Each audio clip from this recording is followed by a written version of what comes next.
Thailand Cambodia மோதல் இதோ முழு வரலாறு. இந்த போர் எப்போது ஆரம்பித்தது? இந்த பிரச்சனை இன்று நேத்து வந்தது அல்ல.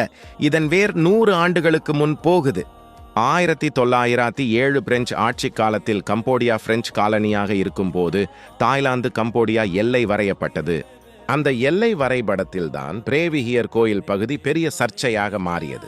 பிரேவிஹியர் கோயில் மோதலின் மையம் என்னவென்றால், இந்த கோயில் 11ஆம் நூற்றாண்டு கஹ்மர் என்ற பண்டைய கம்போடிய பேரரசு காலத்து கட்டிடம்.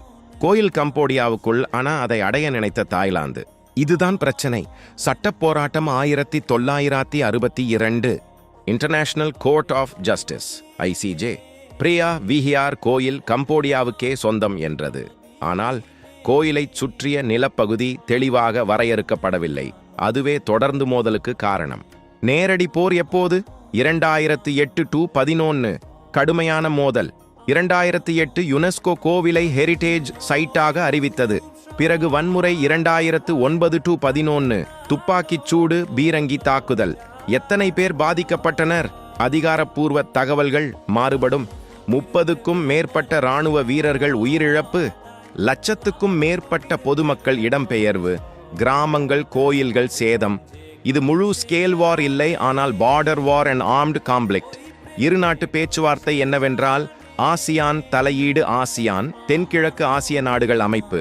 இந்தோனேஷியா மீடியேட்டர் ஆக செயல்பட்டது. அப்புறம் UN and ICJ UN security council ஆலோசனை 2013 ICJ மறுபடியும் தீர்ப்பு வழங்கியது.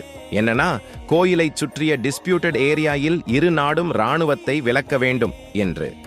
மற்றும் எடுக்கப்பட்ட முடிவுகள்: தற்காலிக அமைதி, இராணுவம் பின்னடைவு, எல்லை பேச்சுவார்த்தை தொடர வேண்டும். ஆனால் திரும்பவும் எல்லை முழுமையாக தீர்மானிக்கப்படவில்லை. இங்குதான் விஷ்ணு சிலை விவகாரம் வருகிறது. விஷ்ணு சிலை 2013-14 காலகட்டத்தில் சர்ச்சைக்குரிய எல்லை பகுதியில் விஷ்ணு பகவானின் சிலை உள்ளூர் மக்களின் முயற்சியால் நிறுவப்பட்டது என கூறப்படுகிறது. ஏன் பிரச்சனை? தாய்லாந்து. அது அனுமதி இல்லாத கட்டிடம். கம்போடியா. எங்கள் நிலம், எங்கள் மதச் சின்னம், ஏன் சிலை உடைக்கப்பட்டது? தாய்லாந்து தரப்பின் விளக்கம்: பாதுகாப்பு, சட்டவிரோத கட்டிடம், எல்லை பகுதியில் அதிகாரம். ஆனால் உண்மையான காரணம், எல்லை பிரச்சனை இன்னும் தீரவில்லை. அரசியல் மற்றும் இராணுவ அகந்தை. நம்ம கட்டுப்பாடுதான் என்று காட்டும் முயற்சி. அதனால் பொக்லைன் இயந்திரம் கொண்டு சிலை இடிப்பு. ஏன் இது உலகளவில் எதிர்ப்பு பெற்றது? விஷ்ணு இந்து மத அடையாளம், இந்தியா மற்றும் உலக இந்துக்கள் பாதிப்பு. கலாச்சார சின்னம் அரசியலுக்கு பலியானது. அதனால்தான் இந்தியா கடும் கண்டனம், கம்போடியா எதிர்ப்பு, சர்வதேச கவனம். தீர்வு என்ன? எல்லை வரையறை சட்டப்படி ICJ தீர்ப்பை முழுமையாக அமல்படுத்த வேண்டும்.